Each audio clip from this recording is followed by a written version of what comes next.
Hi everyone. आज की इस वीडियो में हम बात करेंगे वर्क के बारे में। वर्क क्या होता है।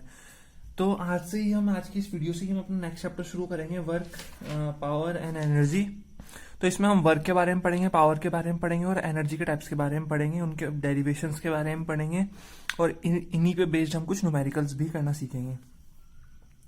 अगर वर्क की हम बात करें तो वर्क क्या होता है। तो जब भी हम किसी बॉडी पे कोई फोर्स लगाते हैं और उस फोर्स की वजह से वो बॉडी जो होती है वो थोड़ा डिस्टेंस ट्रेवल करती है, थोड़ा डिस्टेंस क्या करती है, मूव करती है, तो उसी को हम बोलते हैं वर्क। तो वैसे तो अगर हम, ये तो इसकी टेक्निकल डेफिनेशन हुई, लेकिन अगर हमें सिंपल बात करनी हो वर्क के बारे में कि वर्क क्या होता है, तो हम ऐसे बोल सकते हैं कि कोई भी ऐसा काम जो मस्कुलर या फिर मेंटल एफर्ट जिसमें हमें लगाने पड़ते हैं, वही हमारा क्या होता है, वर्क। तो हम बोल सकते हैं any activity that requires muscular और mental effort is known as work. वो एक्टिविटी क्या कहलाएगी, वर्क, जिसमें मस्कुलर या फिर मेंटल एफर्ट लग रहा है। अगर हमें किसी ऑब्जेक्ट को हटाना है, किसी को डिस्प्लेस करना है ऑब्जेक्ट को, तो ये सब हमें करना पड़ता है वर्क के थ्रू। जो भी हम करते हैं ये कहलाता है वर्क। अगर टेक्निकल डेफिनेशन की बात करें तो वर्क हम बोलते हैं work is said to be done अगर किसी बॉडी पे कोई फोर्स एक्ट कर रहा है और उस फोर्स की वजह से जो बॉडी है वो कुछ डिस्टेंस जो है वो मूव कर रही है फोर्स की डायरेक्शन में, तो उसी को हम बोलते हैं वर्क। तो a work is said to be done if force acting on the body and the body moves a distance along the direction of force. तो मान लीजिए जैसे यहाँ पे हमने क्या किया, एक बॉडी है जिसका मास क्या है, m है। अब हमने इस पे फोर्स लगाया इस डायरेक्शन में, तो इसकी वजह से इसने डिस्प्लेसमेंट दी s डिस्टेंस से ये क्या हुई, मूव कर रही है। तो वर्क डन जो हो जाएगा वो होता है फोर्स इनटू डिस्प्लेसमेंट। तो बेसिकली वर्क डन जो होता है एक प्रोडक्ट होता है फोर्स का और मैग्नीट्यूड का, वो जो जितनी डिस्प्लेसमेंट उसने दी है। तो हम बोल सकते हैं कि work done by a constant force is defined as the product of the force in the direction of displacement and the magnitude of the displacement. उसी को हम क्या बोलते हैं, वर्क। एक छोटा सा कॉन्सेप्ट यहाँ पे हमें ध्यान में रखना है। कॉन्सेप्ट ये है कि जब फोर्स किसी एंगल पे लगता है, मान लीजिए ये एक बॉडी है, ये डिस्प्लेस हो रही है एस डिस्टेंस से यहां तक आई है एस डिस्टेंस से, लेकिन हो क्या रहा है, अब फोर्स हम डायरेक्ट नहीं लगा रहे हैं, इस तरह से सीधा नहीं लगा रहे हैं, हम किसी एंगल पे फोर्स लगा रहे हैं। तो जब एंगल पे फोर्स लगता है तो हम इसको इसके कंपोनेंट्स में तोड़ देते हैं। ये थीटा एंगल पे फोर्स लग रहा है, तो ये जो एंगल बेस के साथ रहता है वो कहलाता है एफ कोस थीटा, और ये कहलाएगा एफ साइन थीटा। तो ये एफ कोस थीटा है, ये एफ साइन थीटा है। तो हम डिस्प्लेसमेंट इस डायरेक्शन में है तो ये वाला फोर्स लेंगे इस वाली डायरेक्शन का, तो ये कौन सा फोर्स होगा, एफ कोस थीटा।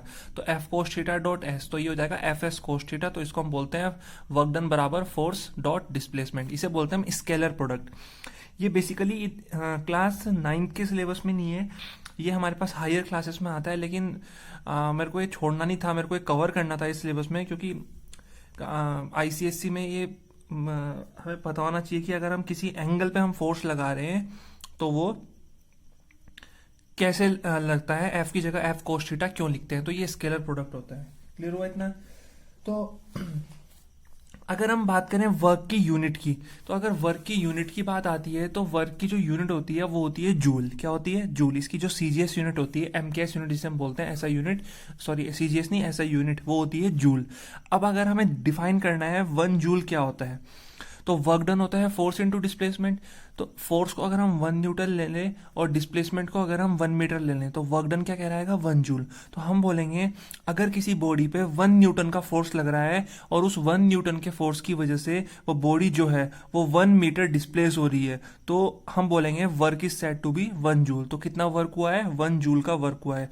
तो if 1 newton force is applied to the body and the body moves through a displacement of 1 metre, then the work done is said to be 1 joule. Clear हुआ। Work done की जो CGS unit होती है वो अर्ग होती है। क्या होती है, अर्ग। तो अगर वर्क को हम 1 अर्ग लिखते हैं तो फोर्स को भी हमें 1 डायन लिखना पड़ेगा सीजीएस में, और डिस्प्लेसमेंट को भी हमें सीजीएस में 1 सेंटीमीटर लिखना पड़ेगा। तो अगर हमसे कोई पूछता है कि 1 अर्ग क्या होता है, तो हम बोलेंगे कि अगर हम किसी बॉडी पे 1 डायन का फोर्स लगा रहे हैं और उस 1 डायन के फोर्स की वजह से वो बॉडी जो है वो 1 सेंटीमीटर मूव कर रही है, तो हम बोलेंगे उस पर फोर्स कितना, वर्क कितना हुआ है, 1 अर्क का वर्क हुआ है। तो if 1 dyne force applied on a body and the body moves to a displacement of 1 centimetre, then the work done is said to be 1 erg. Clear हुआ?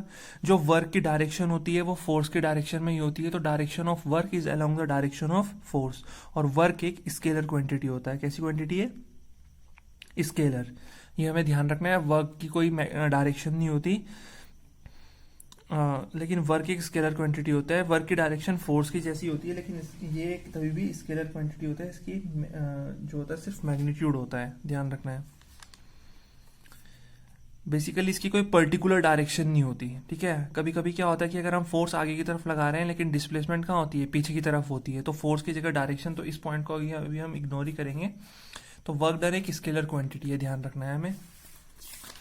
अगर हम बात करें कन्वर्जन की, जैसे न्यूमेरिकल अगर हम करते हैं तो वहां पे अगर हम कन्वर्जन के बारे में बात करें तो 1 जूल में, जूल क्या होती है? वर्क की एसआई यूनिट होती है, और अर्ग क्या होती है? वर्क की सीजीएस यूनिट होती है। तो 1 जूल में 10⁻7 अर्ग होते हैं, और 1 इलेक्ट्रॉन वोल्ट में 1.6 इंटू 10⁻19 वोल्ट होता है, और 1 किलो वॉट आवर में 3.6 इंटू 10⁻6 जूल होते हैं। 1 किलो वॉट आवर में 3.6 इंटू 10⁻6 किलो जूल होते हैं। क्लियर हुआ? अब हम बात करते हैं नेचर ऑफ वर्क की। नेचर के बेसिस पे वर्क जो होता है वो अलग अलग टाइप्स के होते हैं, ठीक है। तो 3 तरह में बेसिकली हमने इसको डिवाइड कर रखा है। एक होता है पॉजिटिव वर्क डन, एक होता है नेगेटिव वर्क डन, और एक होता है जीरो वर्क डन। देखिए, वर्क डन पॉजिटिव कब कहलाएगा? तो वर्क पॉजिटिव तब कहलाता है जब जिस डायरेक्शन में फोर्स लग रहा है, अगर डिस्प्लेसमेंट भी उसी डायरेक्शन में हो रही है, तो वर्क डन क्या कहलाएगा? पॉजिटिव कहलाएगा। एग्जांपल के थ्रू समझेंगे। जैसे ये पेन है, अगर मैं इस पेन को इस तरह से ड्रॉप करता हूं तो ये नीचे की तरफ जा रहा है ना। क्यों जा रहा है? बिकॉज इस पे फोर्स कहाँ लग रहा है? नीचे की तरफ लग रहा है फोर्स। ग्रेविटी की वजह से फोर्स कहाँ लगेगा? नीचे की तरफ लगेगा। तो फोर्स की डायरेक्शन क्या है? नीचे की तरफ। और ये ऑब्जेक्ट भी कहाँ मूव कर रहा है? नीचे की तरफ मूव कर रहा है। तो इसका मतलब ये जो ऑब्जेक्ट है ये कहाँ डिस्प्लेसमेंट दे रहा है? फोर्स की डायरेक्शन में। तो ये कहलाता है पॉजिटिव वर्क डन। तो हमें ध्यान रखना है कि work done is said to be positive if the applied force is in the direction of displacement. जब अप्लाइड फोर्स किसकी डायरेक्शन में हो? डिस्प्लेसमेंट की। देखो यहाँ लिख रखा है when a body falls freely under gravity. या फिर जैसे हॉर्स है, हॉर्स जो है वो जब कार्ट को पुल करता है, उस बुगी को पुल करता है, आगे की तरफ खींचता है, तो हॉर्स फोर्स कहाँ लगा रहा है? आगे की डायरेक्शन में, फॉरवर्ड डायरेक्शन में। और वो जो कार्ड है वो भी किस डायरेक्शन में डिस्प्लेसमेंट दे रही है? आगे की तरफ जा रही है। तो इसका मतलब work done by this force is positive. तो ये कहलाता है पॉजिटिव वर्क डन। कहने का मतलब अगर फोर्स की डायरेक्शन में ही वर्क डन हो रहा है तो वो कहलाता है पॉजिटिव वर्क डन। मतलब जो फोर्स है वो कौन सा एंगल पे लग रहा है? एक्यूट एंगल पे अगर फोर्स लगेगा तो वर्क डन क्या होगा? पॉजिटिव। मतलब अगर फोर्स की डायरेक्शन जो है बेस के रिस्पेक्ट में, सरफेस के रिस्पेक्ट में फोर्स की डायरेक्शन जो है, एंगल जो है वो 90 डिग्री से कम है, एक्यूट है, तो उसके इसमें वर्क डन क्या होगा? पॉजिटिव होगा, ध्यान रखना है। अब बात करते हैं नेगेटिव वर्क डन की। तो देखो, सिंपल सी बात है कि अगर हम फोर्स लगा रहे हैं सामने की तरफ और डिस्प्लेसमेंट हो रही है पीछे की तरफ, अपोजिट डायरेक्शन में, तो उस केस में वर्क कहलाता है नेगेटिव वर्क डन। एंगल अगर 90 डिग्री से ज्यादा होगा तो उस केस में वर्क डन जो है वो नेगेटिव वर्क डन कहलाता है। क्लियर हुआ? तो एग्जाम्पल की अगर हम बात करें तो एग्जाम्पल देखिए, जब हम इस मार्कर को ऊपर की तरफ फेंकते हैं, जब हम इस मार्कर को ऊपर की तरफ फेंकते हैं, ठीक है, ध्यान देना, जब हम इस मार्कर को ऊपर की तरफ फेंकेंगे तो फोर्स कहाँ लग रहा है इस मार्कर पे? ग्रेविटी के थ्रू नीचे की तरफ। लेकिन ये मार्कर जा कहाँ रहा है? ऊपर की तरफ। तो जब ये मार्कर ऊपर जाता है इसे फेंकने पे, तो ये जो वर्क हो रहा है इस पे, ये कौन सा वर्क है? Negative work done. क्योंकि फोर्स तो लग रहा है नीचे की तरफ ग्रेविटी की वजह से, लेकिन ये मार्कर कहाँ जा रहा है? ऊपर की तरफ जा रहा है। तो इसका मतलब जो वर्क हो रहा है वो कैसा है? नेगेटिव वर्क डन है। या फिर अगर हम एक पॉजिटिव चार्ज को दूसरे पॉजिटिव चार्ज के साथ पास लाते हैं, हम क्या कर रहे हैं? एक पॉजिटिव चार्ज को दूसरे पॉजिटिव चार्ज के पास ला रहे हैं, तो ये इस पे फोर्स कहाँ लगा रहा है? इस तरह से लगा रहे हैं ना, फोर्स की डायरेक्शन हम पॉजिटिव चार्ज को इधर लगा रहे हैं, लेकिन जो डिस्प्लेसमेंट है वो उसके अपोजिट डायरेक्शन में जा रही है। मतलब फोर्स की डायरेक्शन में नहीं आ रहा है, वो अपोजिट जा रहा है, रिपेल कर रहा है एक दूसरे को। कहने का मतलब वो क्या कर रहा है? रिपेल। समझ रहे हैं ना?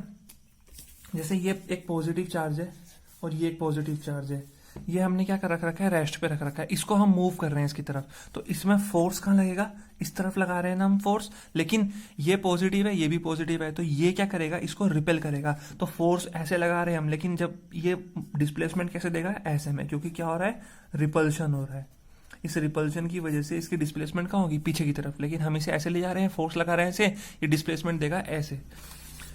तो ये क्या हुआ, ये नेगेटिव वर्क हुआ कि अब अगर तो हम बोलेंगे कि work is said to be negative if the applied force is in the direction opposite to that of displacement, तो उसे हम बोलेंगे नेगेटिव वर्क डन।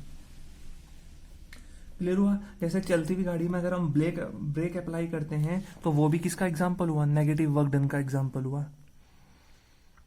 क्लियर हुआ। फोर्स कहाँ लग रहा है, पीछे की तरफ, लेकिन गाड़ी क्या है, आगे की तरफ चल रही है, धीरे धीरे स्पीड तो कम हो रही है ना, तो अपोजिट डायरेक्शन में वर्क हो रहा है।